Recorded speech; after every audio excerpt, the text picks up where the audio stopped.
The individual comes in, I look out here in the waiting room. If there's a new face, I say, "You must be Mary Smith." "Yes, that's me." "Come on in." I sit him in the office in there.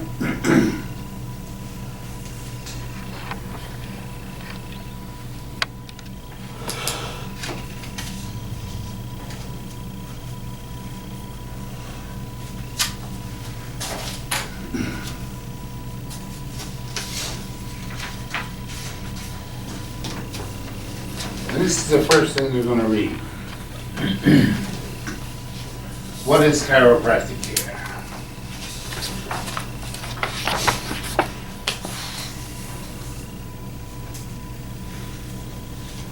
While you're passing that around, if you already got it, don't bother taking one. If you don't have it, please take one. No, I'm good. I've got it. Yeah. Back to Dick Santo. Dick Santo did a very good talk down at DE on the Band of Brothers. You may have seen it on video. Very good, very effective. And as a result of that, the Band of Brothers began having meetings around the country, just like this, on a Monday night. Dick Santo got the idea from the Garden State Chiropractic Society.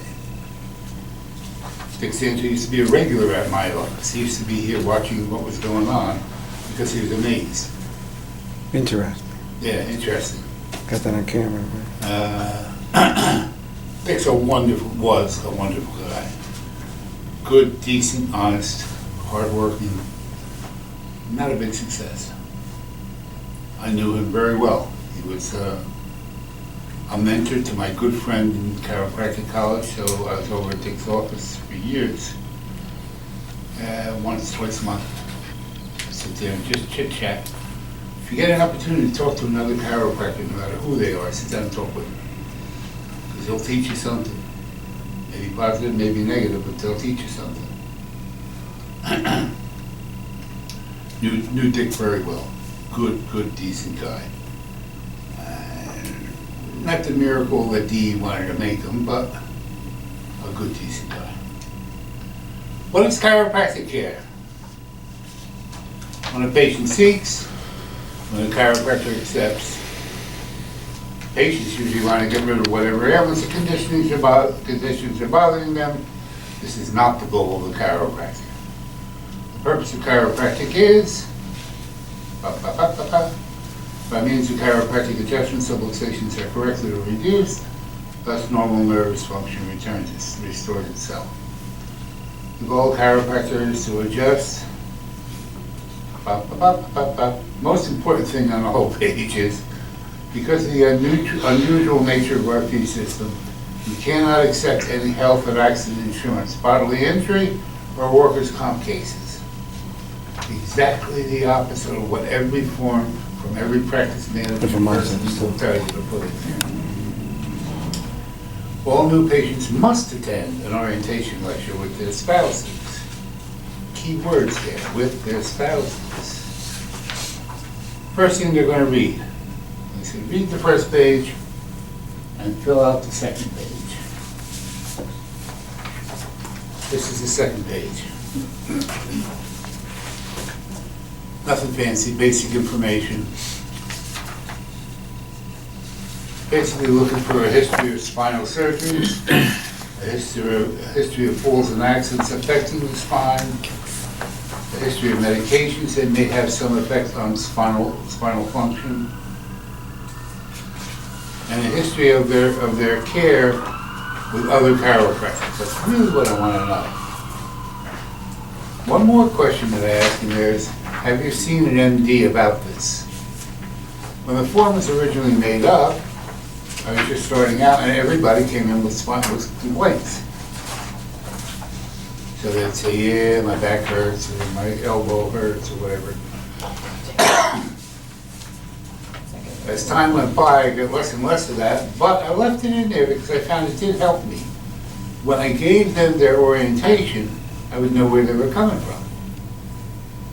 If they put down in there, because I've had back pain for 3 weeks, When I'm giving them the orientation, especially if they're the only ones in the room, I look straight at them and say, your back hurt for 3 weeks, and it took you that long to get in here because you're looking to treat your backache?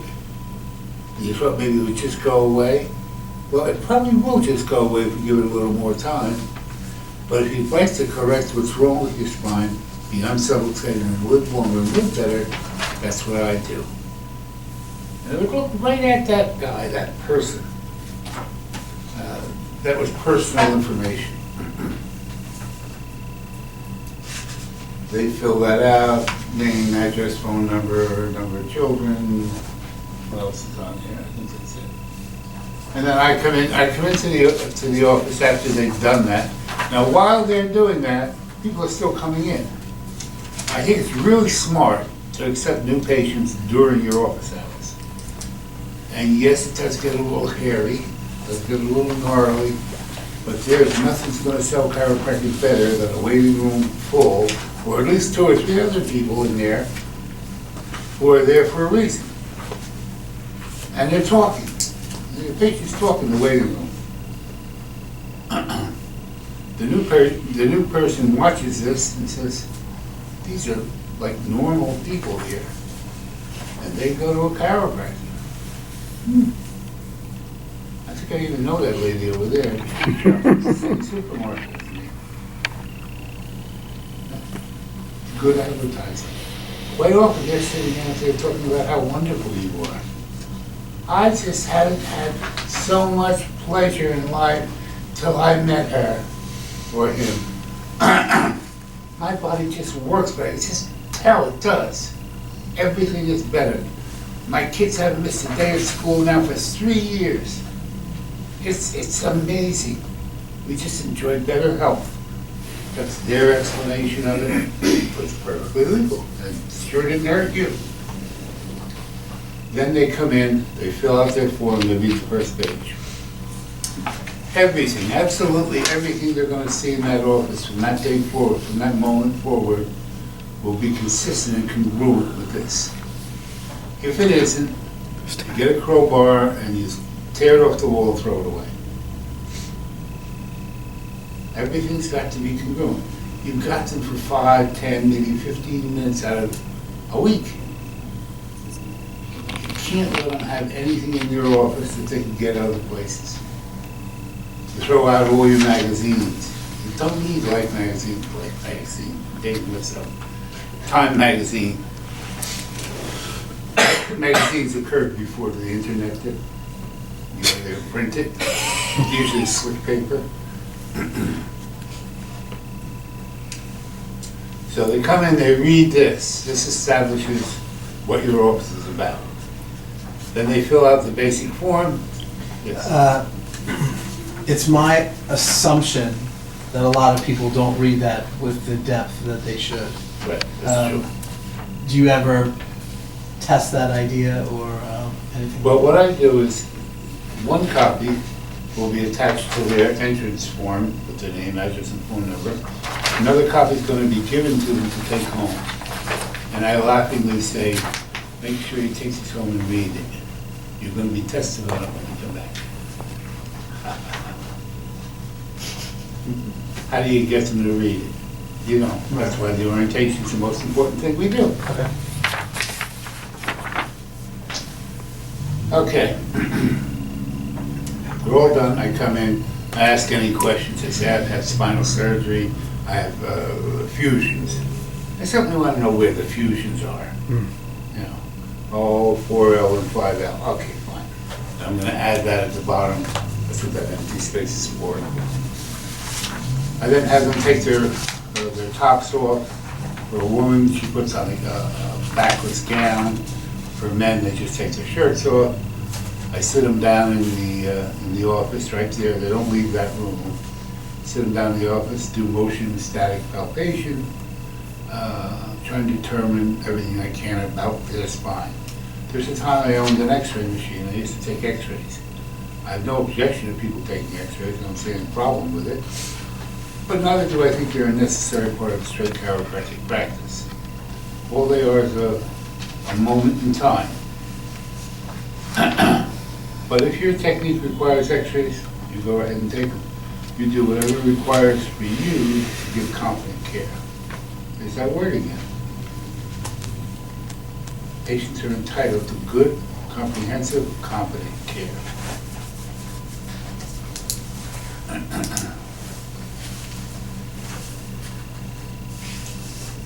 We get all done asking questions about the various things they put down, and I explain, on your next visit, we're going to sit you down with your husband, with your husband, with your wife, and with your fiancé, with your mother and father, children, and we're going to explain to you what chiropractic's about. I'll tell you what needs to be done to your spine. I'll tell you about our fee system. I'll tell you about the office and how it works. I'll answer all of your questions. If you're happy with what you hear, I'll be happy to take care of you and get it started. If you're not happy with what you hear, I'll shake your hand and send you home, no charge. Okay, Mary? Yes. So you'll be here with your husband, right? Right. You're sure you will be? Don't forget your husband, Mary. I don't want to hear he wouldn't come. You make him come. That's the attitude. The words will come, but you get the attitude. Why is that? Because when I do that, I just took one new patient and turned them into at least 2, and then there's 3 kids at home, maybe 5. I always look at new patients as the initial person who came in. On that basis, I only had 2 or 3 new patients every week. And I built up to 400 or 500 patients a day, visits. Because when they came in, I multiplied them, and then I kept them. What are you doing wrong? You don't need to do more spinal screenings. What you're doing wrong is you're not telling people a story. If you don't tell them the story and change their thinking, if you don't create circumstances in your office which are conducive to them remaining patients, then you're going to be constantly going out and doing spinal screenings. Do you really want to be 30 years in practice and going out to the mall and then the county fair to screen people? No. Doesn't that feel like begging for care? Begging to get, please come and see me. I'm so poor and broke, my God. My wife has no clothes to wear. Please, could you come and see me? That's what it felt like to me, and I hated it. I did it the first 5 or 7 years because you have to. People got to get to know that you're there. Once they know that you're there, they should be sending in everybody they know. Again, it's attitude. If you don't want to do that, you can do spinal screenings, 40 years in practice. Oh boy, I used to hate them. And I'm sure most chiropractors hate them. The little story that was told before. I'm at a county, believe it or not, we used to have county societies in New Jersey. I'm at a county society meeting, Bergen-Passaic County Chiropractic Society. And it's comprised of straights and mixers, and everybody was there. So it's not a straight or a mixer organization, it's a little of both. I'm sitting next to this old guy. So I introduced him and said, hi, I'm Joe Donofrio. I just started practice over in Paramus, New Jersey. And he says, oh yeah, I'll hear you. He's an Italian immigrant. Palmer graduate, upper cervical chiropractic. Was respected and renowned throughout all of Bergen County. Nick, can't remember his last name. My memory used to be better. But Nick had a nice little practice going. He was seeing 80, 90 a day, which was pretty good in those days. Doing primarily upper cervical, doing NCM work, hobbling only when appropriate. Was making some money, was busy as hell. I said, how you doing? He says, well, it's been a little slow this winter. And the winter had been slow. We had a lot of snowstorms throughout January and February. He says, how you doing? You making some money? You got people coming in? Yeah, I'm doing okay. I don't know, I only have 3 new patients this month. I said, oh, so you really need the new patients to come in that badly? Because I'm shocked. I had heard about dentists who had been in practice 10 years and closed their practice. They had all the people they could take care of. Why wasn't that true for chiropractors? It wasn't true for him. And he was good, he was certainly competent, well respected, likable little guy, Nick Bolocchio. That was his name. Likable little guy, had a great reputation among people, I was to find out later. But he was still struggling for that new patient. Why was that? Because he wasn't keeping who he had. They would come in, they'd get toggled. In 3 weeks, 4 weeks, 5 weeks, they'd feel better and disappear, or not feel better and disappear.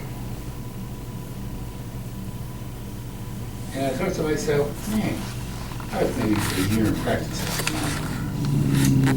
I kind of looked at that. That's not my idea of the way this is supposed to go. I always remember poor little Mick. He's dead now, but poor little Mick, who was a big chiropractor, was always struggling for the new patient. The key isn't getting new patients, the key is keeping new patients. So if everything in you and in your office isn't geared toward keeping patients, then you are headed for Nick Bolocchio land, which means you're going to spend the rest of your life scrounging for patients. You need to keep them. Create circumstances that make them want to stay. Make it impossible for them to walk away from you. What's your fee system? Anything you say it is. Not bad. When can I come? Anytime, 24/7. Can't make it during regular office hours? Call me, I'll see you outside of regular office hours. I'm available on Saturdays and Sundays. If you need care, you call me. Can't make it? You call me. I'll see you outside of regular hours. But don't skip visits. Don't skip your dance lessons.